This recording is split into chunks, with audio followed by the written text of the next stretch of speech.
fishermen still whisper of it. They swear that when the fog rolls thick across the Venetian waters, you can hear them. Thousands of voices, moaning in agony, echoing from a forbidden island. Some say it is the sound of plague victims, forever trapped between life and death.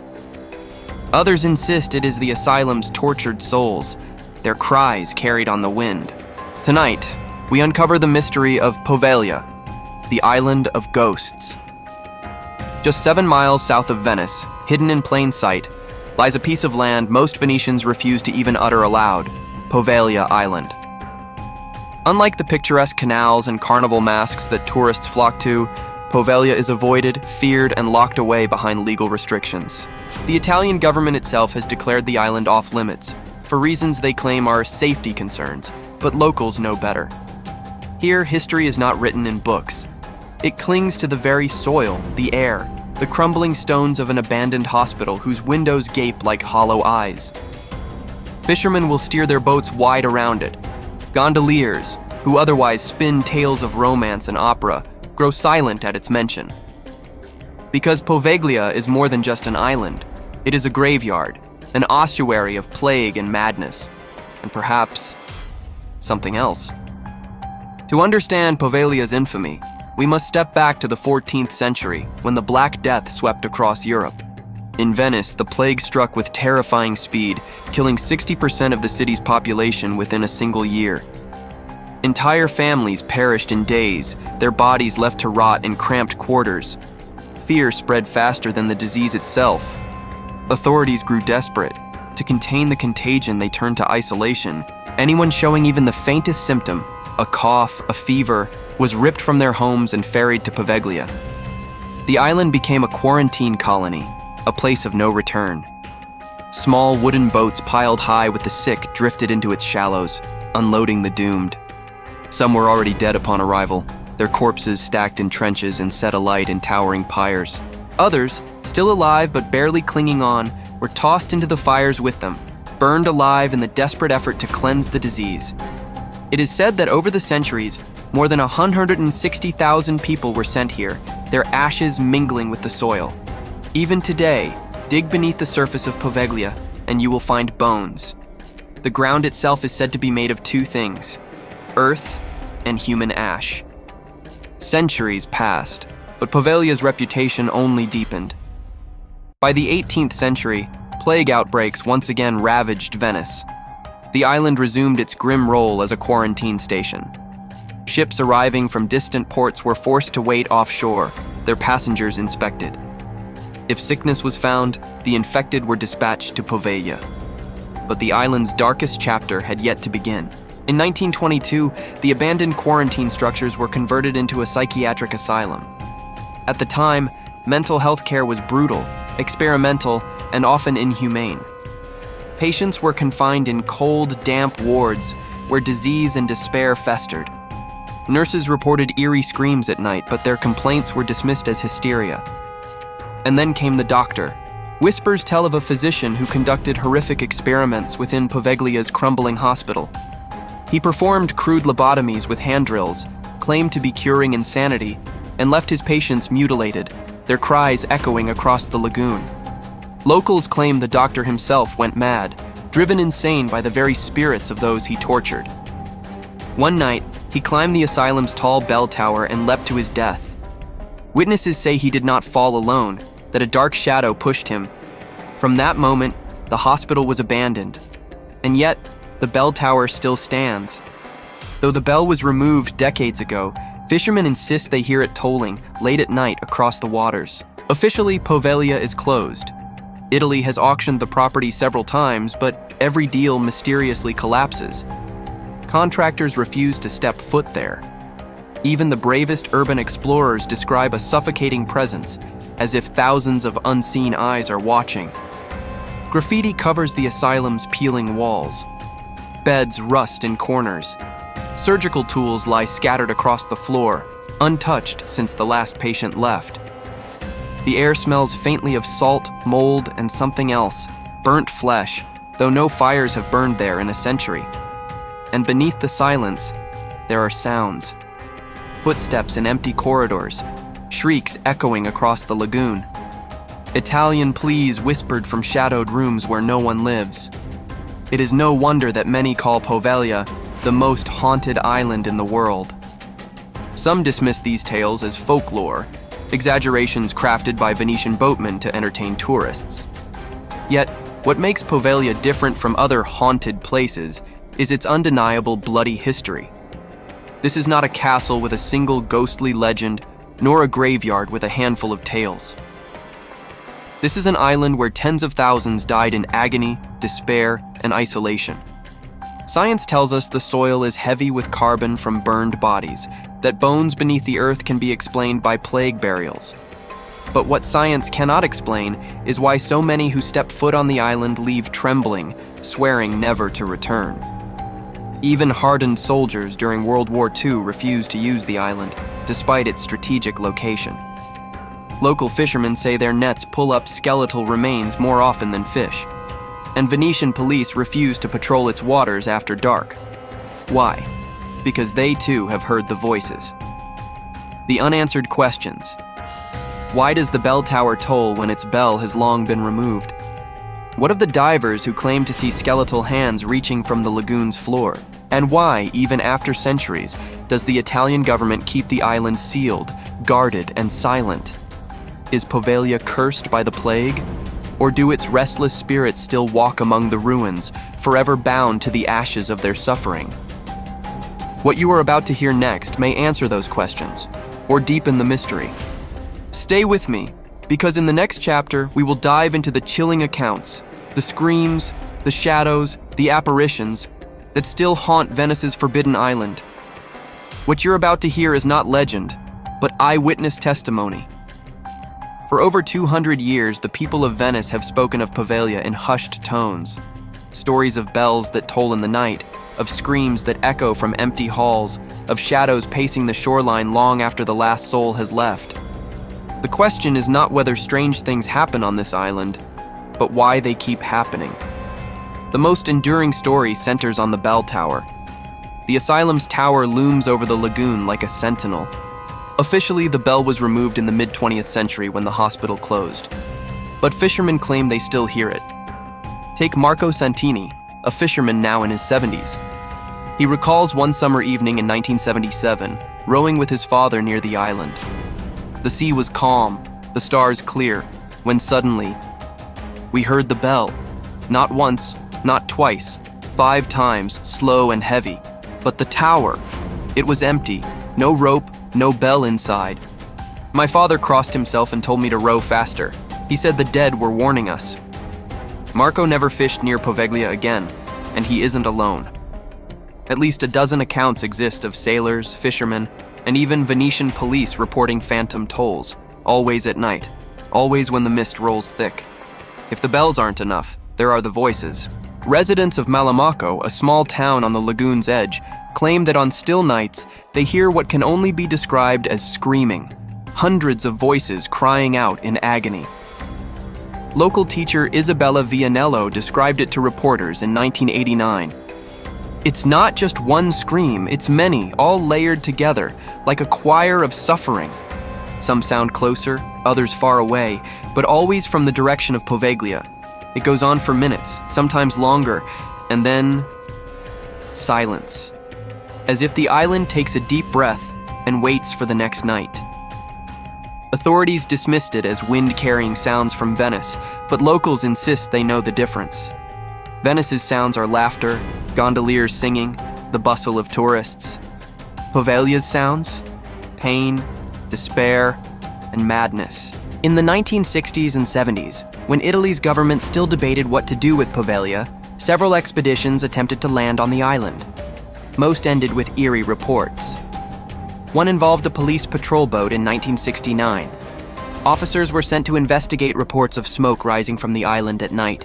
They expected squatters or teenagers lighting bonfires. But when they arrived, the flames vanished. The island was silent.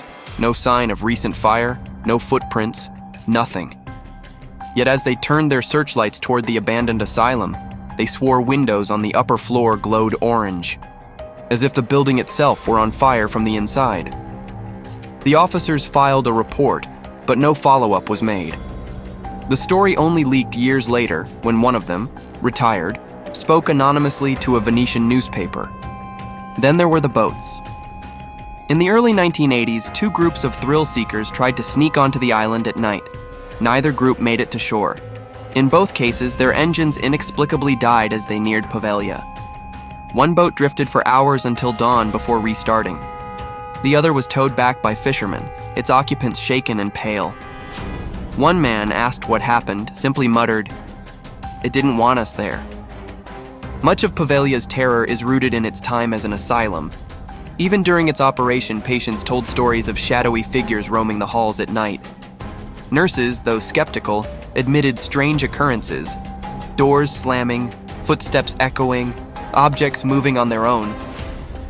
One nurse, Maria Moretti, worked there briefly in 1934. Before her death in 2002, she gave an interview to her granddaughter, who later shared the recording with historians. In her words, "The patients screamed constantly, but sometimes it wasn't them. We'd hear voices calling from empty rooms, crying in dialects we didn't understand. One night, I saw a figure standing at the end of the hall. I thought it was a patient, but it had no face, just a shadow. When I moved closer, it melted into the wall." Many patients spoke of the bell tower doctor, the man rumored to perform cruel experiments. Whether he existed as described or was a creation of frightened minds, his story endures. According to legend, tormented by spirits, he leapt from the tower. Some say he survived the fall but was strangled by a white mist rising from the ground. As the asylum fell into ruin, trespassers and ghost hunters began to sneak in. In the late 1990s, a group of students from Padua managed to enter the crumbling hospital. They described overturned beds, broken restraints still bolted to walls, and charts scattered across the floor. Most disturbing of all were the surgical tables, stained and rusted, still sitting beneath broken skylights. The students lasted only an hour before fleeing. One of them, Alessandro Rossi, later wrote online, "It wasn't fear of being caught. It was the feeling of being watched. Every corridor felt crowded, even when we were alone. We heard whispers, like someone speaking just behind us, but there was no one there." Strangely, their cameras, cheap disposable film, malfunctioned. When developed, the photos were fogged with streaks of light and shapes resembling figures in hospital gowns. In 2014, the Italian government attempted to auction Poveglia to private buyers. The idea was to lease it for 99 years, hoping someone would restore it, perhaps into a luxury resort. The auction failed spectacularly. One potential buyer, Venetian businessman Luigi Brugnaro, who later became mayor of Venice, initially won with a bid. But soon after, his plans unraveled. His investors pulled out, citing unexplained complications. Insiders whispered that surveyors sent to inspect the island reported unnerving events: tools missing, voices recorded on empty tapes, and one man hospitalized after falling from scaffolding, claiming he was pushed by invisible hands. Since then, no one has attempted to buy Poveglia again. It remains shuttered, its ruins collapsing into themselves, watched only by gulls and the occasional daring explorer. At this point, the mystery deepens. Why do so many unrelated witnesses, fishermen, police officers, nurses, students, businessmen, report the same phenomena? Why the bells, the screams, the shadows? There are scientific explanations, of course. Sound carries strangely across the lagoon. Fog distorts vision. The power of suggestion can make people see and hear what they expect. But then there are the physical traces, the photographs, the broken equipment, the screams recorded on tape. And if the soil of Poveglia is truly infused with the ashes of thousands, perhaps we're not dealing with imagination at all, but a place where death itself has stained the earth. Whatever the truth, one thing is certain: Poveglia is not an empty island. Its history still breathes, still screams, and still warns away anyone who dares to come too close. By now, the legends of Poveglia have taken root in the public imagination. But beneath the folklore lies a series of hard, tangible details, clues, reports, and eyewitness accounts that make this island far more than just a story for ghost hunters. Tonight, we examine the evidence that has baffled historians, police, and paranormal investigators alike. The first clue comes from archival blueprints of the 1922 asylum, recently declassified in Venice. These documents show a labyrinthine structure, nearly impossible to navigate. Hallways twist in sharp angles, staircases lead to nowhere, and many rooms are interconnected only by hidden corridors. Experts suggest the design was deliberate. It was intended to disorient patients, says Dr. Lucia Ferraro, historian of Italian asylums. But in doing so, the building also creates strange acoustics. Voices echo, footsteps seem to follow you. It's a nightmare of architecture. For explorers today, these blueprints serve both as a map and a warning. The hospital's layout creates pockets of darkness where even experienced investigators become lost and often frightened. Perhaps the most tangible pieces of evidence come from medical records and photographs. In 1998, a group of amateur investigators accessed the hospital's abandoned X-ray room. There, they discovered old radiographs left behind in dusty folders. Most depicted fractured bones and degenerative conditions, but one set was different. The X-rays showed faint outlines resembling human figures in the corners of the images. Not patients, not staff. Figures that seemed to float just beyond the skeletal frames. Dr. Emilio Ricci, a retired radiologist, examined the images.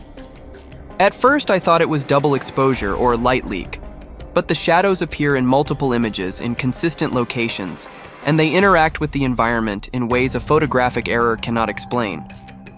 No one has offered a definitive explanation. Could these be remnants of the tortured souls long buried on the island, somehow captured in film and radiation, or merely coincidental anomalies? The debate continues.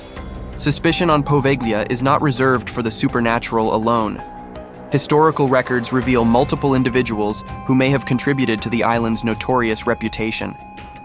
Dr. Giacomo Tulli, the asylum's head doctor in the 1930s, had a documented history of violent treatment toward patients. He favored isolation and experimental therapy. Letters discovered in the Venice State Archives show that Tulli conducted nightly observations of patients he deemed dangerous, often at times when witnesses reported screaming shadows. Then there's Antonio Il Corvo, Caruso, a convicted smuggler who briefly used the island's warehouses in 1912 to hide stolen goods. Local police reports note that Caruso disappeared for weeks after claiming he was attacked by the dead. Some speculate that he perished on the island. Others believe he escaped. His fate remains unknown. Finally, even natural suspects appear. Rats, the lagoon's shifting tides, and unstable ruins all contribute to strange occurrences. But when reports of moving shadows, voices, and cold spots happen simultaneously with human activity, or in locations impossible to reach, skeptics struggle to find an explanation. Eyewitnesses continue to provide unsettling accounts. In 2003, journalist Fabrizio Leoni spent 3 nights on the island with night vision cameras. His logs are chilling. Night 1. Unexplained footprints appear in soft mud near the old cremation pits. Leoni confirms no one had walked there. Night 2. Cameras capture flickering lights in windows of the upper tower, though the building has no electricity. Night 3. He hears a woman crying in Venetian dialect. Following the sound, he finds a sealed wing of the asylum. The crying abruptly stops as he approaches. Leone's footage, later shared online, is grainy but compelling. Shadows seem to move independently, and some frames show shapes resembling humans in ragged hospital gowns. One of the most remarkable discoveries was made in 2011 by archaeologist Dr. Serena Conti, who led a small team inside Poveglia's upper floors. They found a sealed stairwell hidden behind crumbling plaster. Beyond it was a small room, untouched for decades, containing patient belongings, rusted utensils, journals, and tattered clothing. Evidence of ritual-like markings etched into the walls. A trapdoor leading to a hidden cellar beneath the hospital. Inside the cellar, Dr. Conti's team found what is now called the ash pit. Charred remnants of hundreds of bones litter the floor, along with broken metal instruments. Forensic analysis revealed the bones included both plague victims and asylum patients, showing that Poveglia's horrors were not limited to one era. Even law enforcement has contributed key details. In 1972, a small police patrol investigated reports of trespassers hearing screams from the abandoned island. The official report states, upon inspection, no persons were found. Sounds of screaming and shouting were confirmed by the officers' own experience. All attempts to identify a source were unsuccessful. Patrols suggest the location be avoided after dark. Similar reports were filed in 1980, 1995, and 2007. Each describes the same phenomena: voices, moving shadows, unexplained cold spots, and a pervasive sense of being watched. The evidence grows stranger when we consider two additional facts. In 2015, divers exploring the lagoon near Poveglia reported shapes moving under the water, like hands or bodies just beneath the surface. They captured fleeting images, but currents made verification difficult.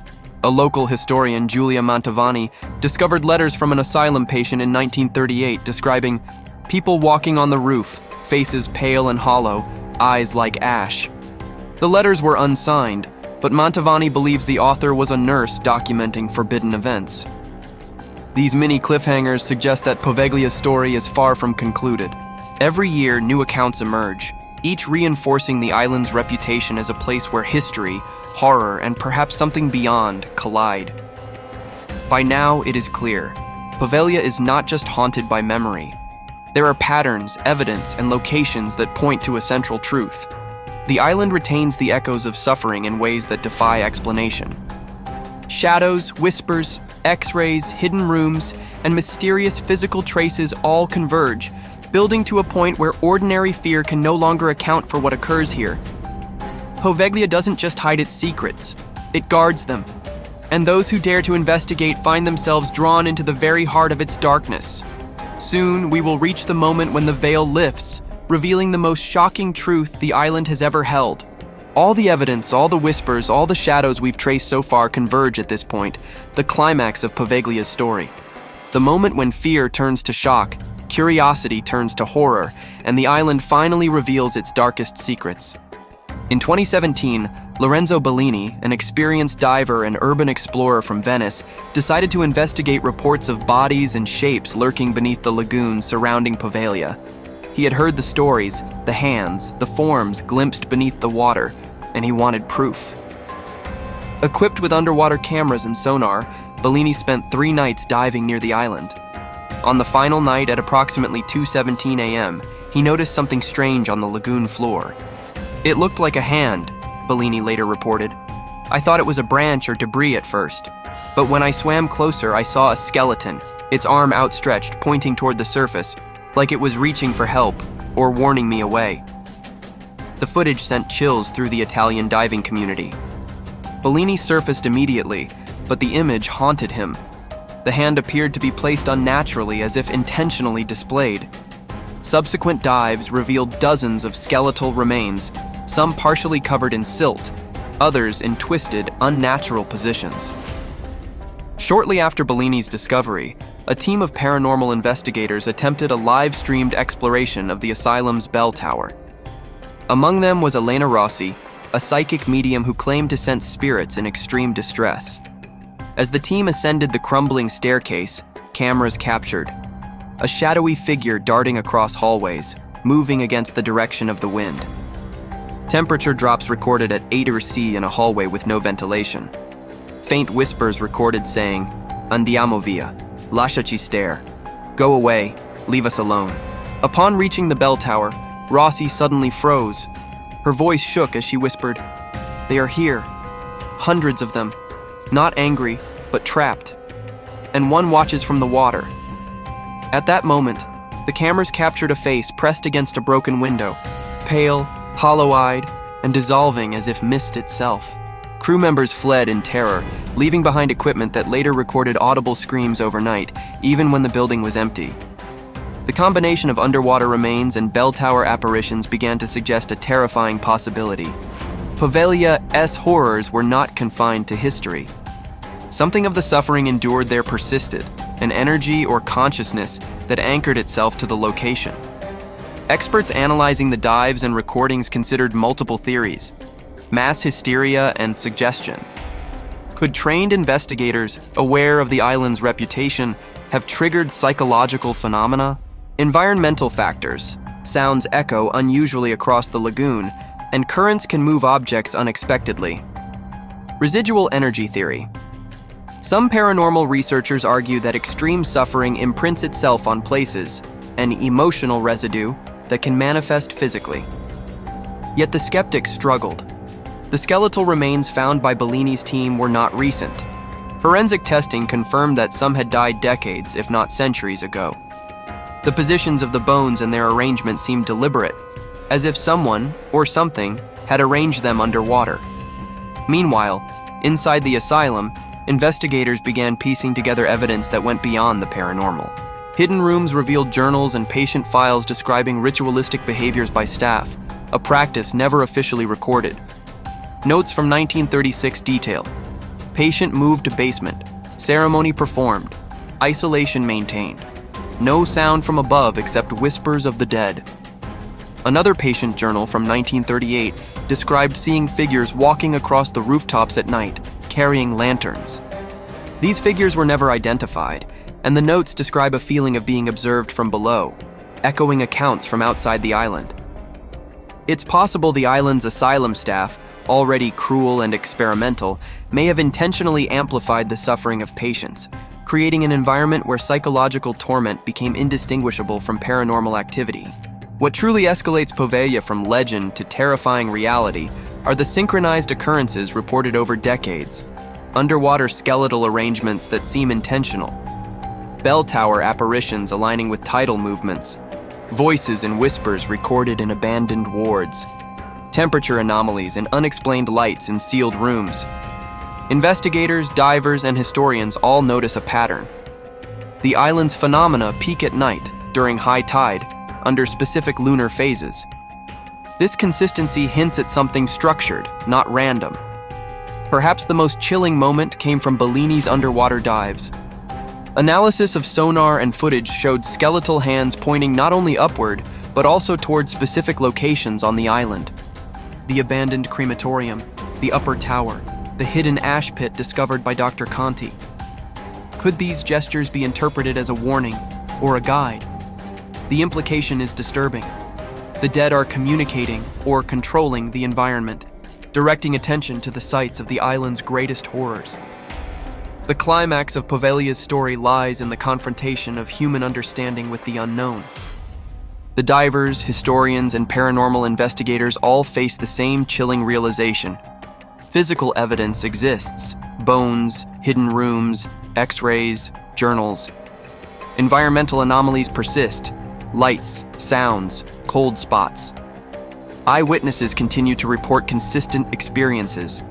And yet, no one has fully explained why these phenomena occur, or whether the island itself is a catalyst for lingering spirits or simply a mirror of humanity's cruelty.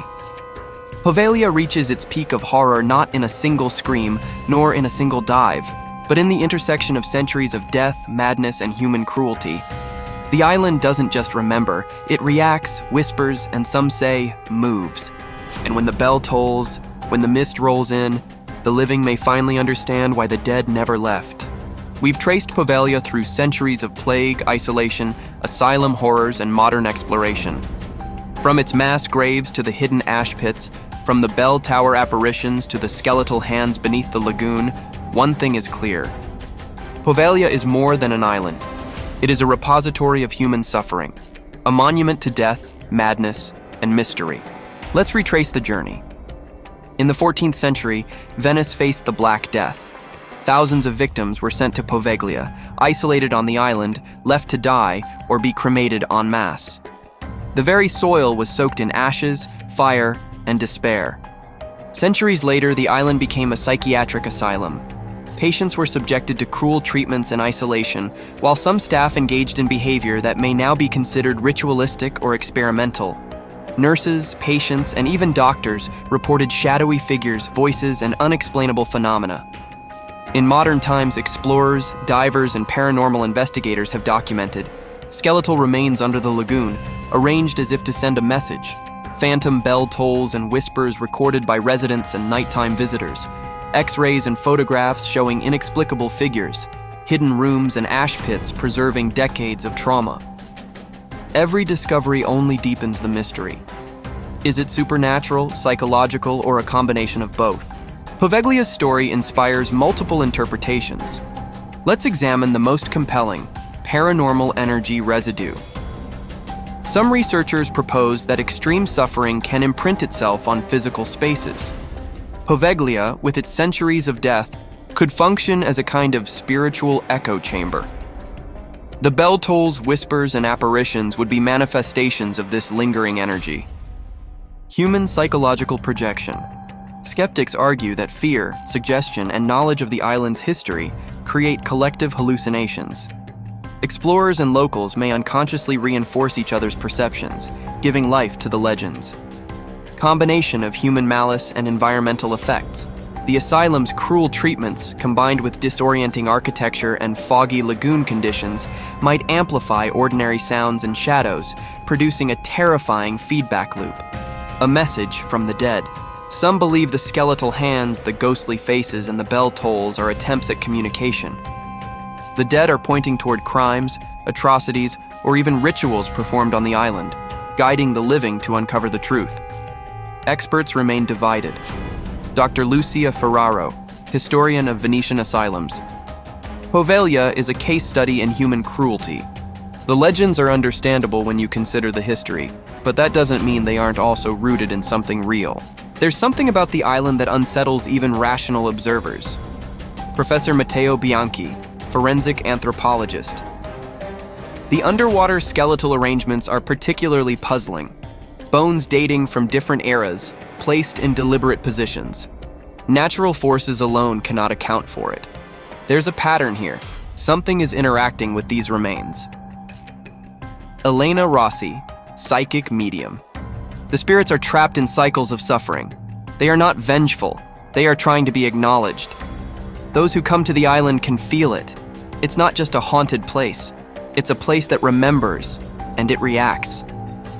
Poveglia remains off limits to the public, its ruins crumbling, its bell tower silent but looming.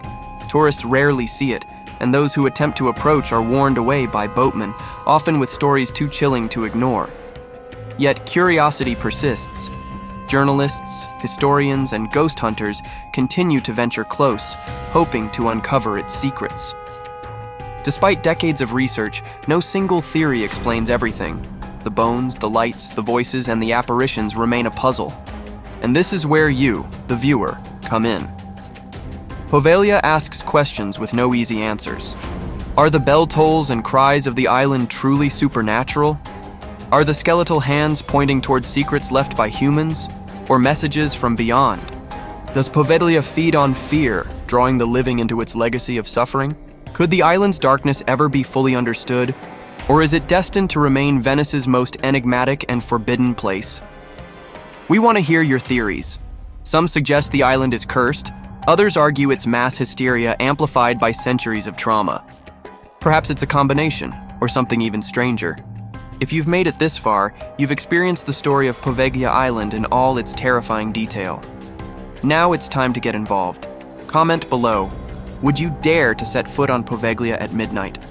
What do you think the skeletal hands were trying to communicate? Share your theories. Do you believe in paranormal activity, or is there a rational explanation for everything we've seen? Subscribe for more mysteries. From haunted islands to lost civilizations, our channel dives into the world's most chilling secrets. Hit the notification bell to join our next investigation, because some mysteries are too compelling to stay hidden. Poveglia remains a place of contradiction, a tiny island yet vast in its legacy, abandoned yet alive with stories, silent yet echoing centuries of suffering. Perhaps the greatest lesson it offers is that history is never truly gone. It lingers, and sometimes it reaches out to us in ways we cannot ignore. As the fog drifts across the lagoon tonight, the island waits. Waiting for the curious, the brave, and the foolish. Waiting for those who will come close enough to witness, to question, to wonder, and maybe, just maybe, to hear the bell toll once more. Would you sail to Poveglia Island at midnight,